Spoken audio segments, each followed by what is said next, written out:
Panorama group, जो सोचता है वो करता है। लोकसभा चुनाव के बाद बिहार और सहित कई राज्यों में लगातार उपचुनाव हो रहे हैं, तो वहीं दो राज्यों में मुख्य चुनाव भी चल रहे हैं। इस बीच आपको बता दें कि कई तरह की बातें आ रही हैं और आपने देखा होगा कि झारखंड के चुनाव को लेकर के बिहार से जोड़ा जा रहा था और बिहार में 2025 में होने वाले मुख्य चुनाव को भी जोड़ करके देखा जा रहा था कि झारखंड वाले परिणाम का बिहार पर क्या असर होगा। इस बीच आपको बता दें कि नीतीश कुमार को लेकर के भी कहा जा रहा था कि नीतीश कुमार नाराज चल रहे हैं, तो वहीं दूसरी तरफ झारखंड में आपने देखा होगा कि जो महागठबंधन है वह हेमंत सोरेन के नेतृत्व में बहुत बेहतरीन ढंग से सीट शेयरिंग के समझौते से लेकर के चुनावी रण में भी उतरा हुआ है। अभी तक झारखंड में एनडीए गठबंधन एक साथ नहीं दिखा है, तो वहीं आपको बता दें कि जो बिहार में 4 सीटों के उपचुनाव हो रहे हैं उसमें भी एनडीए के घटक दल जो हैं वो एक साथ नज़र नहीं आ रहे हैं। चुनाव अंतिम दौर में चल रहा है। 13 तारीख को वोटिंग होगी और 23 तारीख को उपचुनाव के रिजल्ट निकलेंगे।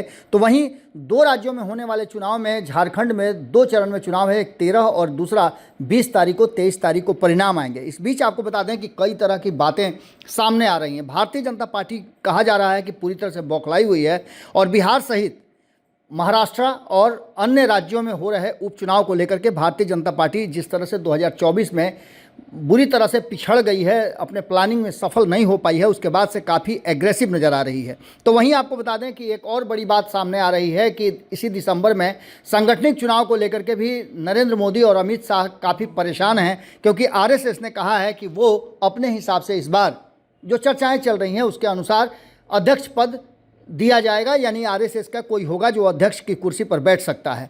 झारखंड में विधानसभा चुनाव होने के महज कुछ ही दिन का समय बचा हुआ है, वोटिंग होनी है और उससे ठीक पहले आपको बता दें कि राज्य के सीएम हेमंत सोरेन के करीबी के यहाँ जिस तरह की बातें चल रही है और जिस तरह की चीज़ें देखने को मिल रही है वो काफ़ी परेशान करने वाली है। इसी बीच आपको बता दें कि एक बहुत ही महत्वपूर्ण बात जो सामने आई है वो ये कि कहीं ना कहीं जिस तरह से जाँच एजेंसियाँ चुनाव के बीच में एक्शन में नज़र आ रही हैं वो काफ़ी दिलचस्प कहा जाए या फिर कहा जाए कि चुनाव के बीच में कहीं ना कहीं एक बैठे बिठाए मुद्दा मिल गया है विपक्ष को।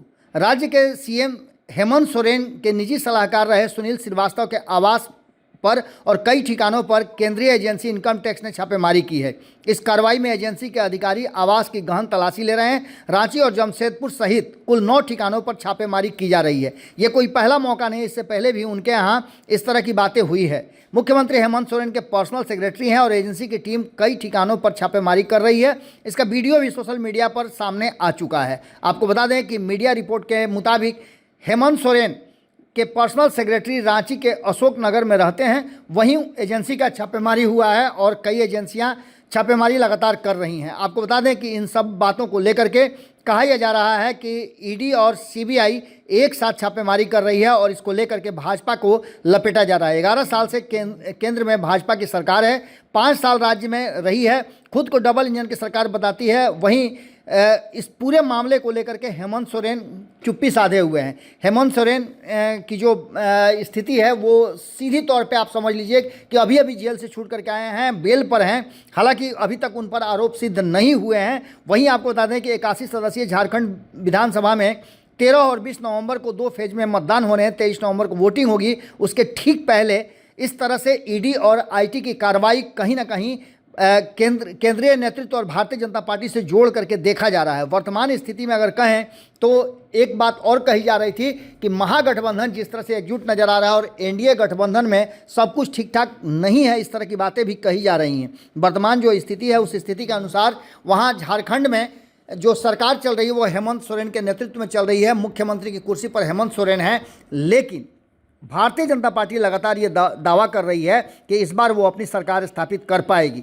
लेकिन इन सब के बाद जो वर्तमान परिस्थिति बनी है उसमें साफ साफ नज़र आ रहा है कि इस कार्रवाई के बाद हेमंत सोरेन एक बार फिर से एग्रेसिव होंगे और शाम में उन्होंने कहा है कि मीडिया से बातचीत करेंगे। अब देखना दिलचस्प होगा कि शाम में जब वो मीडिया के सामने आते हैं तो क्या कुछ बयान देते हैं और किस तरह की प्रतिक्रिया सामने आती है।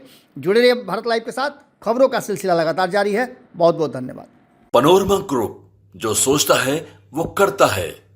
अगर ये वीडियो पसंद आई और वह बिहार के राजनीति और बिहारियत से सरोकार रखेनी तो सब्सक्राइब बटन दबा के चैनल के सब्सक्राइब कर ली। ओजे एगो घंटी बा, ओकरा बटन दबा देला से कुल सटीक और मारक खबर रुआ मुफ्त में मिल जाई। अगर रउआ पत्रकारिता के हमनी के नया प्रयोग में सहयोग कर चाहतनी तो ज्वाइन बटन दबा दी। पेटीएम नंबर नोट कर ली 9386816700। धन्यवाद।